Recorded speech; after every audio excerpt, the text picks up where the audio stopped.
Salut Martine, Salut Pascal, comment ça va aujourd'hui? ça va quand même bien. Et toi? Ça va, ça va. Ça va, ça va, Ouais, ça ça va. va, il est temps que les vacances arrivent. Ah ouais. Ça va comme ça. Fait qu'aujourd'hui, justement, on va faire suite à l'épisode de la semaine passée qui était les maisons deuxième étape où est-ce qu'on avait reçu notre deuxième invité qui était Ariane. Donc, c'est ça. Fait qu'aujourd'hui, on va aborder les scénarios de protection pour vous donner justement des points de repère, là, en quelque sorte. Puis c'est sûr qu'on n'élaborera pas au complet. Par contre, comme d'habitude, on va vous laisser des références là, par la suite pour aller vous informer davantage. Donc, avec lequel des aspects on débuterait? Ben, tu sais, je pense qu'on va débuter, tu sais, en expliquant un peu que, tu sais, le dernier épisode, on est allé vraiment dans l'extrême où est-ce qu'une femme a besoin d'un scénario de protection après la séparation qui nécessite un hébergement, tu sais, sécuritaire et tout ça. C'est pas tout le temps le cas, là. Ariane, elle nous avait présenté les chiffres quand même. Il manque, d'hébergement deuxième étape, mais quand même, il y a d'autres solutions aussi. Puis, il faut se protéger. Puis ça, c'est pas juste après la séparation, là, on parle de, tu sais, on parle pendant aussi la relation. Donc, on pourrait commencer par dire que quand on réalise là, qu'on est dans une relation de violence conjugale, puis que on craint que notre partenaire ait des comportements violents, puis que ça l'explose une fois de plus, puis qu'on sent là qu'on est dans le cycle, on va faire référence au cycle, et que là, la zone de tension est palpable, puis qu'on dit, OK, ça s'en vient, il va se passer quelque chose. Qu'est-ce qu'on peut faire à ce moment-là? Donc, avant l'épisode de violence conjugale. Donc, il y a plusieurs choses qu'on peut mettre en place qui vont faciliter la suite des choses. Donc, premièrement, qu'est-ce qu'on peut faire? Ben, c'est préparer une valise à l'avance. Mhm.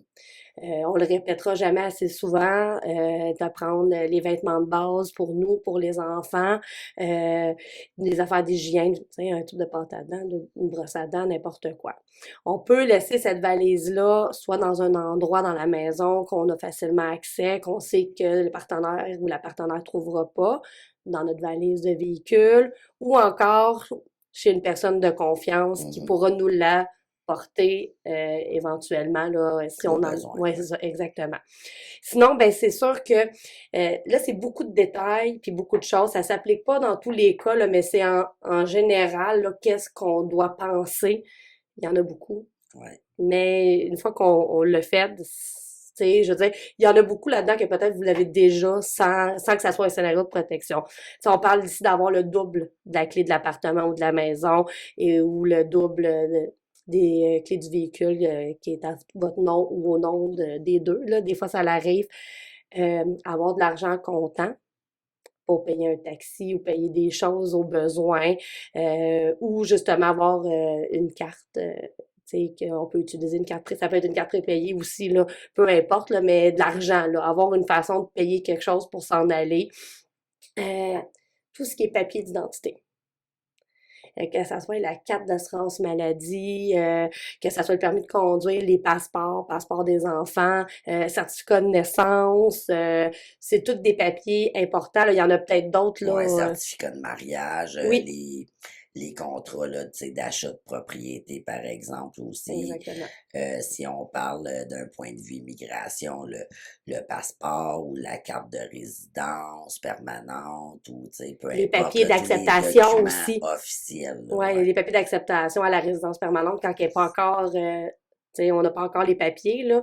Donc, il y a un numéro de dossier hyper important là-dessus qu'il faut absolument avoir pour avoir accès à ça.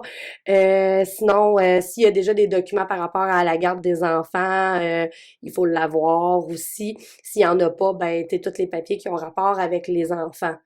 Ça peut être au niveau du service de garde, la garderie, les contrats, les ci, les ça, c'est important. Euh, les informations bancaires. Tu sais, est-ce qu'on a un REER? Est-ce qu'on a un compte de banque, un compte chèque, un compte conjoint? Tous ces papiers-là là, qui montrent ça. Et d'ailleurs, après ça, on verra comment qu'on peut aussi protéger ça. C'est d'avoir Mhm. nos cartes à nous, ne pas les laisser là-bas, les apporter. Ça a l'air un peu creepy dit comme ça, mais une photo de notre partenaire. Parce que si jamais la personne euh, devenait très, très violente dans ses comportements, ben on aura au moins une photo pour identifier la personne puis faciliter notre protection. Si on a des reçus de paiement pour des choses, des dettes, un loyer, hypothèque, garder ça précieusement à un endroit. Sinon, écoute, je pense que ouais, si vous avez juste un compte de banque conjoint, ben allez vous ouvrir un compte de banque juste à votre nom avant. Comme ça, il y en aura un compte de banque qui existe pour vous et non pas conjoint avec le partenaire qui pourra avoir des comportements violents. Est-ce que tu as quelque chose à Ouais, ben moi, rajouter? les aspects que j'aimerais ajouter là, de suite à ça, c'est que, évidemment, tout ça, c'est justement des scénarios de protection supplémentaires. C'est comme, là, ce qu'on nomme, c'est dans Oui. l'idéal. Puis, il faut que vous sachiez que peu importe si vous avez pas tout ça en votre possession, là, empêchez-vous pas de vous protéger, puis d'aller, par exemple, en maison d'hébergement ou chez un membre de votre entourage, là. Donc, le but, c'est pas que vous vous mettiez en danger pour être assuré de récupérer tout ça, là. C'est pas ça. C'est dans l'optique d'un idéal pour faciliter les démarches qui vont suivre la séparation. Puis l'autre aspect, justement, si on dit avant, c'est de préparer ça justement en ayant comme le maximum de notre rationnel, dans le sens que quand il y a un épisode de violence, là, c'est comme une situation de crise, ça engendre tout plein d'émotions. Donc, mieux vous allez être préparé au préalable, puis que vous allez l'avoir fait dans un moment où est-ce que vous étiez au maximum de vos capacités là, pour organiser euh, une possibilité de départ, ben, c'est ça, mieux ça va être pour vous et dans la situation. Puis, ben, tu sais, avant, on peut aussi, dépendant de l'âge des enfants, là, si on a des enfants, c'est leur apprendre comment appeler le 911, là. Donc, tu sais, puis de leur dire dans quel contexte, que tu sais, qu'est-ce qui arrive, où on peut appeler, d'apprendre à nommer. Tu sais, je veux dire, j'ai besoin de la police, mon nom, c'est ça, j'ai tel âge, j'ai besoin d'aide. Puis, ben, l'adresse de la maison. Donc, tu sais, que les enfants soient capables de savoir le numéro d'urgence, l'adresse de la maison. C'est suffisant, là, pour contacter la police. De toute façon, quand c'est un enfant, habituellement, qui fait un appel 911, c'est rarement long avant qu'ils dépêchent des personnes sur place là, pour aller valider ce qui se passe, là. Mhm. Même quand c'est une erreur. Ouais, T'as 911 genre sans faire exprès sur un téléphone, là. Donc, c'est certain que ça, c'est super important. Et surtout, c'est de nommer qu'on vit de la violence conjugale à des personnes de confiance. Ça peut être un voisin, voisine, ça peut être des amis, des membres de la famille, puis établir avec eux un mot de passe. Donc, tu sais, ça pourrait être de texter quelqu'un une phrase bien banale qui veut dire appelle la police dans le fond, pour moi, là, pour ouais, c'est moi ça. j'ai besoin d'aide, ou ben d'aviser un voisin voisine en qui on a confiance de si ça brasse chez moi, hésite pas, attends pas à demain pour m'en parler là, puis me demander comment je vais, appelle. Ouais, puis encore une fois, ça peut être un code de, tu sais, si je cogne 2 fois dans le mur, ça veut dire appelle la police ou, tu sais, c'est ça. Fait que, ou, ou viens, tu sais, si jamais, mais encore là, tu sais, le but, c'est pas de mettre d'autres personnes Non, éventuellement en danger, mais dépendamment du contexte et de la situation, tu sais, s'ils sont 8 à rester à côté, puis fait que s'ils sont 8, ben peut-être qu'ils vont oser venir, mais en tout temps, de toute façon, il faut communiquer avec les policiers. Je pense que c'est la chose à faire lorsqu'il y a vraiment justement un épisode de violence. Euh, Puis encore une fois, là, je fais juste un petit lien avec ce qu'on a déjà parlé dans le passé, c'est-à-dire communiquer avec les policiers, soit évidemment si on veut quitter en toute sécurité, mais aussi euh, si on veut porter plainte, ben effectivement, il faut que ce soit des événements de violence qui sont reconnus Criminellement. criminels, là, ouais, Oui, c'est ça. criminellement. Puis, tu sais, j'aimerais quand même ajouter à ça que, tu sais, chaque situation est unique. Chaque personne a une situation, des trucs qui sont propres à eux. Donc, tu sais, de pas hésiter d'appeler SOS Violence conjugale ou une maison d'hébergement pour établir justement les scénarios de protection avec quelqu'un pour voir selon la situation, selon les enjeux. Tu sais, je veux dire, je pense, mettons, à une personne qui aurait un enfant handicapé. Les enjeux sont pas les mêmes du tout là, pour quitter. Là.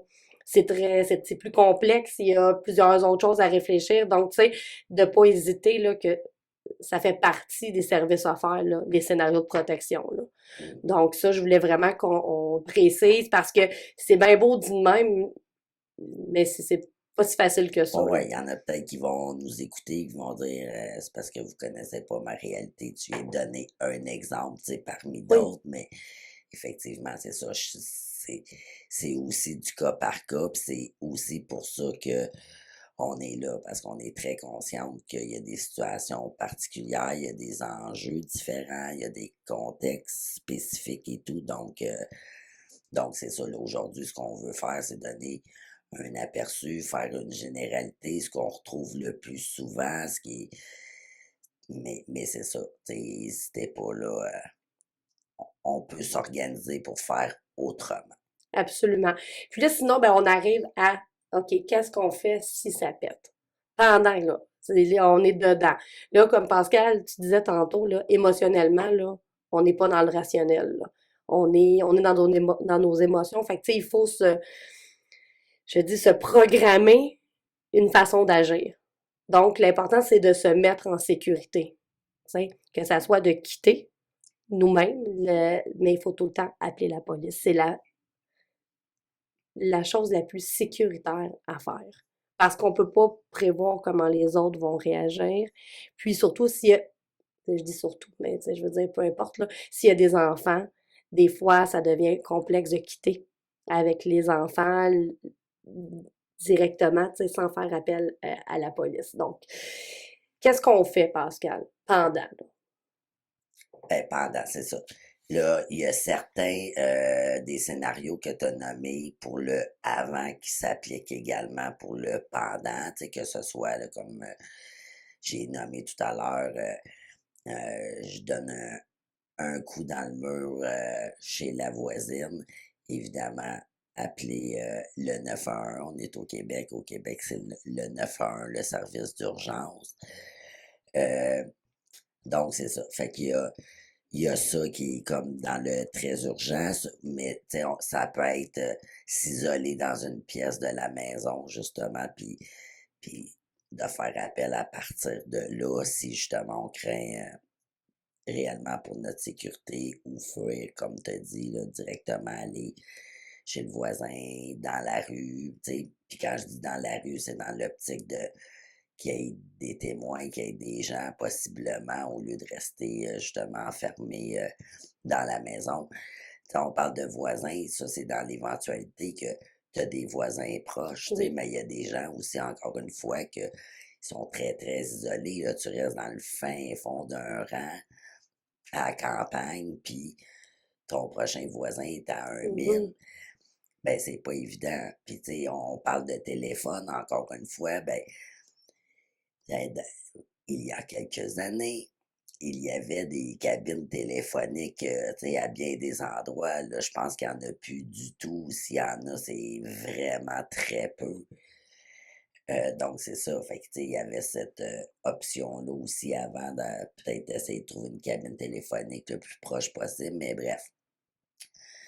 Donc, je pense que pour le pendant, c'est vraiment, c'est ça, là, c'est l'instinct de survie qui embarque. C'est ici maintenant, là, je dois me protéger et protéger mes enfants aussi c'est comme s'il y a un feu, là, on fait quoi? Ben là, c'est ça, Mhm. c'est des situations d'urgence, on doit réagir rapidement. J'avais oublié de nommer tantôt, là, c'était un point que je voulais nommer par rapport au avant, qui est utile pendant, c'est de voir par où on peut s'échapper selon l'endroit où on est dans la maison. C'est quoi la sortie la plus rapide? Puis, tu sais, on peut le faire avec les enfants en parlant d'incendie, justement. Comme ça, on apprend à nos enfants que quand il y a une situation d'urgence puis qu'on doit quitter, par où on le fait. C'est déjà une bonne chose à faire, mais pendant, ça peut aider aussi à quitter. Là, tu parlais de tantôt, là, de justement d'être dans le fin fond d'un rang. Et il y a un élément super important à prendre en considération dans le pendant, c'est si on a trop peur là, pendant, là, parce que là, l'élément de dangerosité augmente là, drastiquement, ben, il faut qu'on pense à comment qu'on peut faire pour calmer notre agresseur. C'est plate, là. Tu sais, puis les femmes, puis les hommes, ou peu importe qui vivent la violence conjugale, savent qu'il y a des stratégies qui sont utilisées pour apaiser la crise. Ben, il va falloir les utiliser. Des fois, ça... Ouais, ça fonctionne pas Non. toujours, mais effectivement, il y a différentes stratégies. Puis, encore une fois, si ta vie est en danger, c'est sûr que tu vas essayer un peu de tout, là, tu sais, puis c'est tout à fait correct et adéquat dans ce contexte-là. Donc oui, si tu dis, bon, c'est ma seule chance de survie, bien évidemment, tu vas tout déployer là, pour tenter de demeurer en vie. Là, je vais te laisser terminer avant de poursuivre avec un autre point. Ben, tu sais, comme j'ai nommé, ben, tu sais, c'est de faire confiance à nos enfants dans ce temps-là. Puis, tu sais, puis si on a montré justement les numéros d'urgence à nos enfants, ben, ils vont les utiliser, là. C'est pas rare, là, des enfants qui font le 911, justement, là, quand il y a une situation comme ça qui se passe à la maison. Puis, c'est pas nécessairement parce que ça a été prévu avec le parent, là. Des fois, c'est parce qu'ils l'apprennent à l'école aussi, là, que le 911 existe, puis tout ça. Donc, tu sais, plus vite que nos enfants apprennent comment aller chercher de l'aide, plus vite que euh, ça va être utile. Si ça arrive puis que les enfants sont cachés, parce que des fois, on va voir avec les enfants quoi faire semblant de dormir, rester dans leur chambre, puis qu'on doit partir, ben, tu sais, c'est de voir avec eux, tu sais, est-ce que c'est mieux que nos enfants viennent nous rejoindre ou pas? Des fois, ça va juste empirer. Si les enfants sont là, des fois, quand les enfants sont couchés, on peut réussir à calmer la situation. Euh, Puis surtout, c'est de revoir nos scénarios après. Tu sais, si l'épisode de violence se passe puis qu'on n'a pas quitté, parce que ça l'arrive, là, Mhm. c'est pas parce qu'on avait fait un scénario de protection que puis un plan pour quitter qu'on va le faire. C'est de pas hésiter à le remettre en place, à voir qu'est-ce qui a bien fonctionné, qu'est-ce qui a pas bien fonctionné, de pas se taper sa tête parce que on n'est pas allé jusqu'au bout. Puis ben je pense que je le répéterai jamais assez, d'appeler. Puis, tu sais, puis euh, à travers les scénarios de protection, justement, bon, ben, pour en revenir avec les enfants de façon spécifique, ben oui, ça pourrait être les enfants qui téléphonent, mais ça peut être aussi une entente qui est prise avec eux de justement de eux quitter pendant la Ah, situation absolument. pour aller chercher justement un voisin, aller dire à un voisin, parce que souvent comme maman, on veut mettre nos enfants en sécurité en premier lieu, évidemment dans la grande mesure du possible.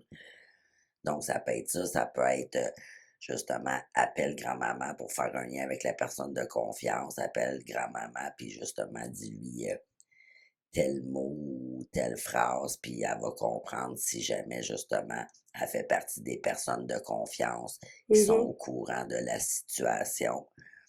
Parce qu'évidemment, vous n'êtes pas obligé de le dire à tout le monde. On en a déjà parlé. Souvent, les femmes ressentent de la honte qui en parlent à personne ou à très peu de personnes, mais tenter malgré tout, tu sais, d'essayer d'avoir au moins une ou deux personnes, là, justement, sur qui compter puis en parler. Donc, voilà. Puis, qu'est-ce que je voulais dire donc? Ah, puis c'est ça, ça me rappelait, je sais pas si tu avais entendu parler de l'histoire, là, justement, d'une enfant qui avait téléphoné dans une pizzeria. Oui, oui, oui, Tu sais, absolument, là. puis ben, en tout cas, moi, j'ai vu ça passer sur les réseaux sociaux il y a déjà vraiment quand même plusieurs mois, là. Mais c'est ça, fait que tous les scénarios de protection sont possibles et inimaginables, là, tu sais, dans le sens que laissez aller votre créativité, ce qui fait le plus de sens, ce qui, ce qui va éviter aussi de mettre au partenaire la puce à l'oreille. Fait que vous le connaissez ou vous la connaissez bien, là. Donc, rendu là, ben c'est ça, d'essayer de trouver des alternatives pour pas y donner la puce à l'oreille, puis que justement que ça vous mette davantage en danger. Sinon, ben, tu sais, il y a la fameuse technique de faire le 911 et de ne juste plus répondre, de laisser le téléphone de côté. Automatiquement, s'il y a un appel 911 puis qu'il y a personne qui répond, ils vont essayer de rappeler. Puis si ça fonctionne pas, Ils se ils déplacent. vont se déplacer. Donc, tu sais, maintenant, il y a beaucoup de monde qui ont plus de ligne terrestre. Mais si vous avez une ligne terrestre, vous faites le 911, de toute façon, ils pourront pas rappeler parce que le téléphone ne sera pas raccroché. Donc, c'est de mettre le téléphone à un endroit où est-ce qu'on n'entendra pas le 1 une fois que la ligne va être raccrochée. Et si on a un téléphone cellulaire, ben, c'est juste de fermer notre sonnerie. Comme ça, quand le 911 va rappeler, on l'entendra pas, puis ils vont se déplacer. C'est une technique quand même assez efficace, là. Ouais, parce que si on parle encore une fois, dans certaines Oui, situations, on pourrait se mettre davantage en danger. Donc, effectivement, des fois, le mieux, c'est oui. de faire ça un petit peu en catimini, comme on dit, là. Puis de, tu sais, juste sacrer le téléphone en arrière d'un coussin dans le divan. Ouais. Ni vu ni connu, c'est une stratégie. Puis, tu sais, si jamais vous êtes dans un épisode de violence conjugale puis vous n'avez pas prévu de scénario, puis vous n'avez pas de valise, c'est pas une raison de pas quitter. Ça n'est pas une. Appelez quand même, puis, tu sais, si vous allez, que vous ayez, je vais recommencer ma phrase, que vous alliez en maison d'hébergement ou dans votre entourage, il va toujours être possible d'aller chercher vos effets personnels par la suite. Ça, il n'y a pas de problème. Il y a plein de façons. Là, je ne dirais pas comment, là, ici, maintenant, mais en contactant une maison d'hébergement, vous allez pouvoir savoir quoi faire puis comment aller chercher vos effets personnels en toute sécurité. Donc, c'est pas parce que vous n'avez pas prévu un plan pour quitter que ce n'est pas une raison de quitter. Mhm. Ça, je voulais juste le rajouter. Puis là, mettons là, qu'on a quitté. Qu'on c'est fait, là. On est parti. Supposons qu'on part, que ce soit en maison d'hébergement ou dans chez quelqu'un qu'on connaît. Euh, une des premières choses à faire, si la police n'est pas au courant, parce que si la police n'a pas été appelée puis qu'on quitte, on va juste partir, c'est d'aviser la police. Puis de dire, ben, j'ai quitté ma relation de violence, je suis à tel endroit. Et encore plus important de le faire si on a des enfants. Parce que sinon, le conjoint, la conjointe peut être inquiet de savoir où sont les enfants, appeler la police, et là, il pourrait avoir une alerte Amber. Et c'est une chose qu'on ne veut pas. Et oui, des fois, la police appelle toutes les maisons d'hébergement pour chercher des enfants avant de mettre une alerte Amber, mais si on veut éviter ce genre de stress-là à tout le monde, là, parce que c'est pas quelque chose qu'on veut vivre, personne, aucun parent veut vivre une alerte Amber sur ses propres enfants, Ouais, là, mais puis, tu sais, puis rendu là, c'est ça. Puis nous, c'est quelque chose qu'on fait justement en oui, maison d'hébergement. Mais tu sais, on tient à le mentionner parce que ce n'est pas, encore une fois, toutes les femmes qui viennent en maison d'hébergement. Donc, c'est l'idée, là, c'est juste de dire, j'ai quitté ma relation, tu sais, c'est ça, je suis chez une amie ou chez une membre de ma famille avec mes enfants. On est tous en sécurité. Vous pouvez venir vérifier si vous le voulez.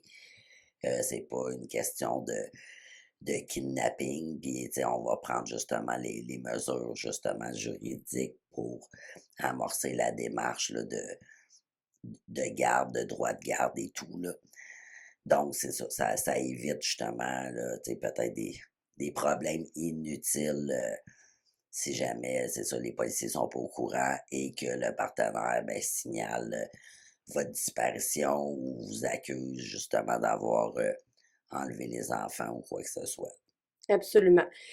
Sinon, qu'est-ce qu'on peut faire pour se mettre en sécurité? Ben, premièrement, si on est en maison d'hébergement, c'est sûr que ça va se faire avec les personnes selon notre situation. Il va y avoir toutes des choses qui vont être mises en place.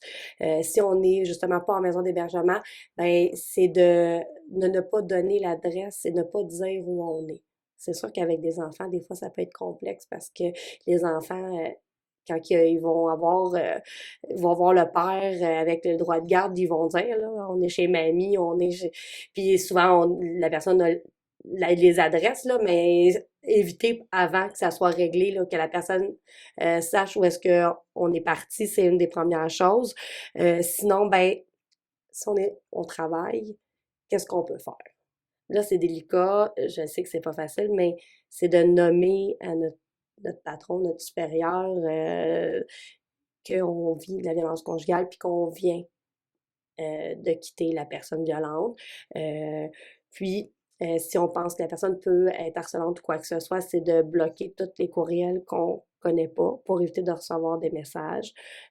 Si la personne appelle au travail, ben c'est de nommer, de pas transférer des appels. Si ça vient de cette personne-là, de toujours demander c'est qui.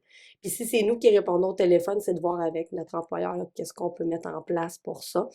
Il y a une loi qui a passé, je pense que c'est cette année, euh, je dirais février, là, à la CNESST concernant justement la violence conjugale là, par rapport aux responsabilités et droits des employeurs et des employés là, par rapport à ces situations-là. Donc, euh, tu sais, pour que les personnes soient en sécurité. Donc, tu sais, je veux dire, c'est d'en parler puis de voir comment on peut mettre les choses en place. À la limite, c'est d'en parler aux ressources humaines là, pour voir qu'est-ce qui est possible. Ça peut éviter bien des situations, surtout si le conjoint essaie ou la conjointe essaie de nous contacter au travail ou venir nous Ou voir. ça, ouais. Donc, tu sais, avec qui je peux quitter, comment je peux m'en aller, est-ce que je peux avoir du télétravail d'une façon temporaire, le temps d'être sûr qu'il ne se présentera pas au bureau. Tu sais, il y a plein de choses qui peuvent être mises en place. Et, ben, tu sais, une chose super importante, si vous savez parce qu'on le sait, là, quel comportement pourrait avoir la personne, là, tu sais, puis on le suggère toujours, c'est d'enlever la géolocalisation de vos téléphones cellulaires, tablettes, ordinateurs, tout ça, parce que justement, c'est facile de retracer, là, surtout maintenant avec toutes les acomptes familiales, là, où est-ce qu'on est capable de savoir qui est où, avec qui parle, puis tout. Ouais, faites attention à ça. Des fois, ça peut trahir où est-ce qu'on est, puis on a à partir ailleurs. Donc, c'est à recommencer, puis ça, c'est moins agréable. Est-ce que tu avais quelque chose Ouais, puis à peut-être juste ajouter? le vérifier avec quelqu'un qui s'y connaît. Tu sais, là, je me prends comme exemple, ben, moi, il y aurait peut-être pu avoir quelqu'un qui mette l'application comme tu parles, là, mettons, puis à mon insu, puis que je sois pas au courant parce que moi, je connais rien là-dedans. Donc, justement, si on n'est pas en mesure de le faire soi-même ou de faire ces vérifications-là soi-même, ben justement, de se référer à une personne là, de notre entourage qui s'y connaît ou demander à la limite aux policiers au moment de leur parler, là, peu importe l'étape du processus. Là. Absolument. Donc, ça, c'est vraiment la sécurité qu'on peut mettre en place. Sinon, ben, il y a dans notre quartier, parce que des fois, on reste encore dans le même quartier que notre agresseur.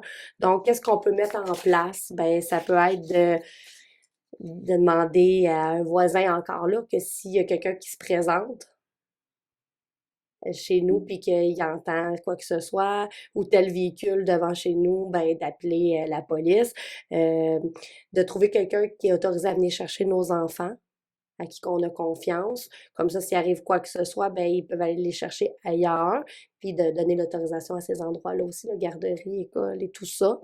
Demander à une personne aussi de pouvoir garder les enfants en urgence s'il y a quoi que ce soit. Et peut-être que, tu sais, si on réside encore dans le même secteur, c'est peut-être de penser à changer d'épicerie.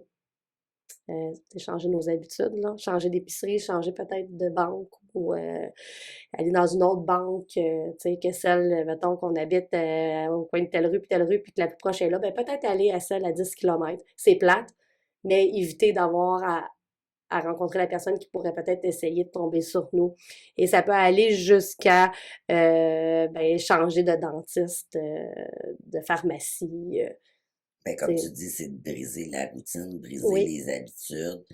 Euh, Même, je dirais aussi, j'ajouterais changer les trajets sur la route, là, tu sais, si, bon, mon travail a peut-être pas automatiquement changé, mais peut-être ne plus me déplacer aux mêmes heures exactes que d'habitude, passer par un autre chemin, m'assurer justement qu'il y a quelqu'un qui m'attende ou qu'il y ait un œil sur moi à mon arrivée au travail, par exemple, tout ça.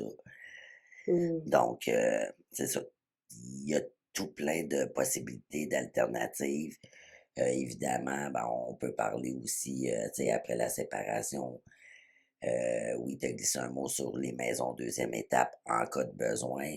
Ça peut être tout ce qui est de l'ordre, là, justement, de se munir d'un système d'alarme à la maison aussi.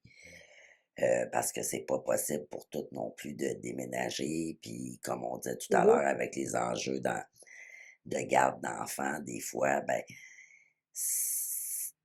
il y a une garde partagée qui est décidée, mettons, à la cour. Les enfants fréquentent une école ou une garderie, puis où est-ce qu'il faut que les deux parents assurent la stabilité de ces lieux-là pour les enfants. Donc, c'est ça. Fait On doit qu'encore une fois, rester dans un secteur donné c'est ça. pour ça, oui, effectivement. Puis, tu sais, j'ajouterais que, tu sais, dans cette optique-là, où est-ce que la garde des enfants a été prononcée, c'est de favoriser les lieux d'échange, justement, à l'école et à la garderie. Donc, comme ça, les parents ne se croisent pas. Puis, s'il y a des informations importantes, c'est peut-être d'utiliser un carnet écrit. Voici les choses importantes de la fin de semaine, voici les choses importantes de la semaine qu'on n'a pas besoin de parler avec l'autre parent. Et si ce n'est pas possible de faire l'échange justement à l'école ou au service de garde, ben c'est de faire l'échange dans un lieu sécuritaire, soit le poste de police, qui ont Mm. des lieux maintenant d'échange surveillés. Ouais, Donc, ouais, qui nomme zone neutre ou oui, zone d'échange, que absolument. ce soit pour des effets personnels, l'échange là, de garde des enfants ou quoi que ce soit. Là, fait que c'est vraiment génial. Tu sais, je veux dire, t'es directement sur le terrain du poste de police. Il y a un système de caméra. Évidemment, il y a toujours un minimum de policiers qui sont sur place aussi. Je parle au poste dans la bâtisse en tant que tel. Donc, c'est ça, là, tu sais, il y a plein d'alternatives, mais encore faut-il les connaître. Puis l'idée, c'est justement de s'assurer qu'il y ait toujours des témoins, des personnes qui aient un visuel. Fait que ce soit poste de police ou, comme tu dis, école, garderie, un membre de la famille, là, que les deux parents sont d'accord puis qu'ils se sont entendus pour que l'échange ait lieu à cet endroit-là, tu sais, au moment du jugement de la cour, par exemple, ben, tout ça fait partie justement des alternatives, là. Et puis on omet, tu sais, des fois que si, mettons, c'est la après les démarches qui vont avoir eu lieu, ben c'est, mettons, la personne qui vivait de la violence qui garde l'appartement, ben c'est de changer les serrures. C'est la première étape à faire. T'sais, si on est la personne qui garde, ben ça a un coût, mais c'est un coût qui peut éviter bien du stress par la suite de changer les serrures. Ça prend pas de temps. C'est facile. Sinon, ben, tu sais, c'est sûr qu'il y a plein d'autres trucs qu'on peut mettre en place, là, que selon la complexité puis la situation particulière de chaque personne. Et là, si, mettons, là, je déménage ailleurs, là, je suis dans un nouvel environnement, ben, c'est sûr que, tu sais, là, t'en as parlé tantôt, il y avait tout ce qui est système de sécurité, système d'alarme. Ben, tu sais, il y a aussi peut-être d'avoir un nouveau numéro de téléphone où est-ce qu'on a l'afficheur, où est-ce qu'on ne répondra pas au numéro privé, il va y avoir un répondeur qui nommera peut-être pas qui on est, qui va juste laisser un message après le bip sonore. Donc, on rappellera les personnes si on laisse un message. Puis Mm. sinon, ben, si c'est pas important, ils en laisseront pas. Fait que c'est pas bien grave. Euh, Puis, ben, de devoir faire du repérage dans le quartier. Tu sais, apprendre à connaître les personnes, sont où les ressources. Puis, ben, tu sais, là, c'est sûr qu'on est au Québec, fait que c'est le 911, mais dans l'optique où est-ce qu'on déménagerait ailleurs, que ce serait pas le 911, le numéro d'urgence, ben c'est d'apprendre le nouveau numéro d'urgence à nos enfants, puis nous-mêmes aussi, là, pour pouvoir euh, être en sécurité en tout temps. Puis, je pense que ce qu'il faut garder en tête, c'est qu'on connaît, nous, la situation particulière dans laquelle on est. Puis c'est ça le bout le plus important, tu sais. Où on doit mettre nos efforts pour notre sécurité, on le sait, on a une petite voix, là, une petite intuition, il y a quelqu'un qui nous parle en dedans, ben c'est de faire confiance à cette petite personne-là qui est nous-mêmes, dans le fond, là. Mhm. Puis de dire, oui, OK, ben si j'ai cette crainte-là, ben il faut que je mette des choses en place pour ça. Par contre, c'est ça, tu sais, puis au risque de sembler être alarmiste, comme on dit, il y a de multiples exemples et les exemples ne sont pas nécessairement applicables à tous et chacun. Fait que, tu sais, c'est ça, c'est de voir un petit peu là, ce qui est pour chaque situation particulière. Il y a des bouts qui peuvent vous convenir, d'autres moins. Je veux juste pas non plus que autant il faut pas alarmer, il faut pas minimiser non plus, un peu comme Ariane disait la semaine passée, quand elle a dit, est-ce que tu croyais que ton conjoint en viendrait là ou utiliserait Mmh. la violence physique? Parce que effectivement, il y a une tendance parfois à banaliser ou minimiser de certaines femmes en se disant, ben non, voyons, il ira pas jusque-là. Puis ça, à la limite, on ne le sait pas, personne. Est-ce qu'il va y aller jusque-là ou pas? Donc, rendu là, ben, tu sais, c'est mieux justement éviter au maximum les risques qui pourraient survenir. C'est mieux d'en faire un petit peu trop que pas assez, justement, dans des situations comme celle-là. Euh, Chaque vie est importante, donc si ces éléments-là peuvent contribuer à sauver une ou deux vies de plus par année, ben c'est déjà génial. Donc c'est ça. Fait qu'il y a ça à tenir en compte. Je veux juste ajouter, là j'y vais dans le côté extrême. Euh, Tu sais, dans les cas extrêmes, des fois, ben justement, il y a eu changer de lieu, mais de façon majeure, là, que ce soit de changer de province, changer de pays. Et dans certains cas, il pourrait y avoir aussi un changement de nom, un changement là, d'identité. Là, Oui, mais on s'entend que ça, c'est vraiment, c'est très infime. Là. C'est une petite partie, mais dans certains cas extrêmes, ça peut aller jusque-là. absolument. Donc, je pense que, tu sais, là, on a fait le tour, grosso modo, des scénarios de protection de base, là. Comme on a mis tantôt, là, selon la situation, il peut y avoir plein d'autres choses. Mais, mettons, là, je suis sortie de ma relation de violence, j'ai mis les choses en place. Là, mes enfants, il y a un échange à un endroit sécuritaire. Tout est mis en place pour ma sécurité. Puis, je veux dire, je reste quand même sur mes gardes, puis je fais attention. Mais là, il y a un autre bout. Comment on assure notre propre sécurité et notre propre protection pour plus tard? Ben, c'est ça. Juste en même temps, ce que j'ajoute, c'est qui fait partie des facteurs de protection aussi. Là, on disait tout à l'heure nous appeler, mais ça peut être faire affaire à nos services aussi. Quand je dis nos services, c'est pas seulement l'hébergement, on l'a déjà dit, on a du service en externe, fait que tout ça fait partie aussi des scénarios de protection. Donc, d'un point de vue personnel, c'est important aussi d'amorcer une introspection, faire une réflexion sur soi. Mm. Prendre du recul un petit peu sur la situation. Bon, pas le lendemain matin, on s'entend, là, on parle éventuellement. C'est ça, qu'est-ce qui s'est passé, qu'est-ce qui fait que j'ai toléré tant de temps cette situation-là, essayer justement de me retrouver un petit peu si je me suis perdu, si je me reconnais plus, etc. Euh, En parler, on l'a dit tout à l'heure, il y en a beaucoup qui osent pas pour différentes raisons, mais en parler justement, c'est l'extérioriser, l'exprimer. C'est important de s'informer sur le sujet, d'acquérir des nouvelles connaissances, tu sais.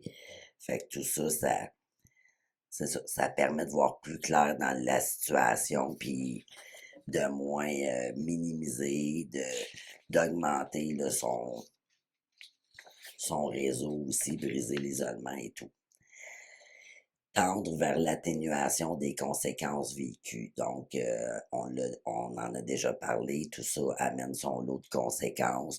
Donc, qu'est-ce que je peux faire à présent dans ma vie pour diminuer les conséquences, les incidences que ça a eu sur moi? L'autre point, ben justement, petit à petit, recommencer à rehausser son estime personnelle, dans le fond, sa confiance en soi, en faisant des choses, tu sais, concrètement, puis de façon réaliste, que ce soit au niveau de mes compétences ou mes champs d'intérêt, tu sais, qu'est-ce que j'aime faire, prendre du temps pour moi et tout, au même titre que me sentir valorisé dans une sphère X de ma vie, que ce soit mon rôle de mère, que ce soit mon rôle de travailleuse, etc. Euh, donc, c'est ça, améliorer sa connaissance de soi pour avoir une vision plus réaliste de la situation. Accroître son réseau personnel, je l'ai dit. S'affirmer. Fait que ça aussi, pour beaucoup, là, c'est vraiment, ben, je dis pour beaucoup, à la limite pour tout le monde, là. S'affirmer, c'est comme le travail d'une vie, le faire d'une façon saine, de le faire en fonction de vraiment qui on est, nos valeurs, nos besoins, nos limites, etc. Fait que ça aussi, ça va être important éventuellement de travailler cet aspect-là. Mais j'aimerais rajouter là, par rapport à l'affirmation, justement, c'est un bon moyen de protection à long terme, l'affirmation, parce que plus on va s'affirmer, puis on va le faire de façon adéquate, puis rapidement par rapport à ce qu'on veut, puis ce qu'on veut pas, bien, plus vite on va voir les réactions des nouvelles personnes qu'on rencontre. Et ces réactions-là vont nous en dire beaucoup sur ces personnes-là. Donc, tu sais, si on est une personne qui s'affirme peu, ben, malheureusement, on a plus de chances de se faire manger la laine sur le dos, puis de tomber dans des relations qui sont malsaines. Donc, tu sais, plus on apprend à s'affirmer, ben, plus on va voir des red flags. Ouais. Tu sais, puis on va pouvoir dire, OK, ben là, cette personne-là vient de réagir de cette façon-là parce que je lui ai nommé que j'aimais pas quelque chose. Ben là, on va pouvoir faire, oh, OK, ça cloche, ça va pas bien, il se passe quelque chose. Donc, tu sais, oui, c'est un travail d'une vie, puis de le faire de la bonne façon aussi, mais c'est aussi un outil très, très utile et très efficace Mhm. pour se protéger. Puis d'ailleurs, justement, ça va être un de nos prochains sujets, là. Fait que très bientôt, on va aborder ce thème-là. Juste pour finir ce petit bout-là, c'est ça. Puis ça fait un lien avec ce que tu viens de dire. Lorsqu'on rencontre des nouvelles personnes, encore une fois, c'est pas uniquement sur le plan amoureux, mais de prendre le temps d'observer, d'analyser. T'sais, est-ce que les actions sont cohérentes avec le discours? Faire davantage parler l'autre que de se dévoiler soi-même. Mm. Sinon, c'est trop facile pour eux de dire ah, moi aussi c'est pareil, moi aussi c'est ça que je veux, puis là tout a de l'air comme bien parfait, puis wow. Mais laisser l'autre parler en premier. Ça veut pas dire de pas parler, mais c'est ça. Fait que ça aussi c'est important. Euh, Puis c'est dans l'optique aussi d'éviter de répéter ce call-in de pattern-là, là, parce que en l'ayant vécu, on devient aussi vulnérable à le revivre. Encore une fois, c'est pas officiel qu'on va le revivre, mais fait que plus on va faire l'introspection puis un cheminement personnel, plus on va se protéger soi puis diminuer grandement le risque de répéter le scénario encore et encore. Puis c'est ça. Avant-dernier point, utiliser les expériences du passé et les outils appris comme point de repère. Donc, selon ce que j'ai vécu, selon ce que j'ai appris, que ce soit en maison d'hébergement ou autrement, ben, se référer à ça Tu sais, occasionnellement, là. Au début, je suis là-dedans, je viens de l'apprendre, c'est comme n'importe quoi, là, quand on apprend des nouvelles Ouais. notions, des fois on est contente, on en est fier, puis là, on l'applique à beaucoup de choses ou on l'analyse constamment. Mais de pas oublier de faire des petits retours, des petits rappels, tu sais, des fois retomber dans nos petites lectures ou de revoir justement des documents ou aller revoir des sites sur le web, etc. Ça peut aider à se faire un refresh, comme on dit, là. Donc, parce que sinon, on peut rapidement comme mettre ça de côté puis retomber justement dans nos anciennes bottines. Donc, puis dernier point, tu l'as nommé tout à l'heure, Martine, d'ailleurs, c'est de plus en plus faire confiance en son intuition. Le petit feeling qu'on a en dedans, tu sais, souvent, on n'est même pas en mesure de se l'expliquer de pourquoi je file pas cette personne-là. Puis on a tendance, malheureusement, à le faire taire, là, ce feeling-là. Donc, plus on va être connecté à ça, plus on va faire confiance Mmh. en ce feeling-là, ben, moins aussi on va se mettre à risque. Puis j'aimerais ajouter, tu sais, des fois, parce qu'on le voit là, en maison d'hébergement, des femmes qui ont vécu plusieurs relations de violence conjugale, malheureusement, dans leur vie, mais de pas tolérer parce que c'est moins pire. Parce que, tu sais, la personne vit de la violence, la rencontre quelqu'un, ses comportements sont pas parfaits, sont moins pires, mais sont moins pires que l'autre personne d'avant. Est-ce que c'est ça qu'on veut? C'est la question, qu'est-ce que nous, on veut dans notre vie? Est-ce que c'est quelque chose qu'on tolère, oui ou non? Pas, c'est moins pire que ma relation d'avant. On est vraiment dans ça. Puis de dire, ben, comme tu disais, si je le file pas, essaye pas de le rationaliser puis de dire, ah, ça va passer, ah, ben, c'est dans ma tête ou, tu sais, puis il Puis y a une si raison. justement j'ai une bonne estime personnelle, tu sais, parce que je l'ai travaillé, je l'ai renforcé, mais justement, je me contenterai probablement plus de ce moins pire-là ou, tu sais, bah, c'est pas si pire, tu sais, là, ou ça pourrait être mieux, mais non, Hmm. tu sais, c'est ça. Fait que si j'ai une bonne estime, je vais dire non, moi, je mérite pas ça ou j'accepte plus ça.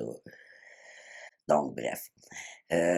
Sinon, c'est ça. Est-ce que tu as autre chose à ajouter ou on y va avec les endroits où est-ce qu'on peut nous suivre? Ben, j'ai rien à ajouter, sauf que je appelez si vous avez besoin d'aide, de support, de référence. Je pense qu'on va jamais assez le dire, là. Tu sais, ça vous engage à rien. Les lignes d'écoute, c'est confidentiel de toute façon. Donc, tu sais, gênez-vous pas, ne serait-ce que pour demander pour une amie. Hein? Tu sais, c'est correct, ça aussi. Ouais. C'est bien correct. Puis, ben, tous les liens là, par rapport à ce sujet-là vont être mis dans la description du vidéo. Donc, vous pourrez vous-même aller vous informer davantage si vous vous êtes intéressé. Donc, Pascal, c'est quoi notre sujet la semaine prochaine? Ben, la semaine prochaine, dans le fond, on reçoit à nouveau une invitée qui se prénomme Geneviève. Puis dans le fond, elle travaille au niveau de ce qu'on appelle le travail de rue. Fait qu'on va aborder le sujet de la violence, mais sous l'angle du travail de rue. Fait que, tu sais, comment ils perçoivent ça, comment ils sont confrontés à cette problématique-là. Donc, ça risque d'être encore une fois fort intéressant. Sur ce, ben, on peut nous trouver où? Ben, TikTok, Facebook, Instagram, Twitter, YouTube, c'est pas compliqué. En pleine face ou en pleine face podcast, c'est facile à trouver. Sur ce, Ben, je vous souhaite une bonne semaine. Prenez soin de vous. à la semaine prochaine. Bye. Bye.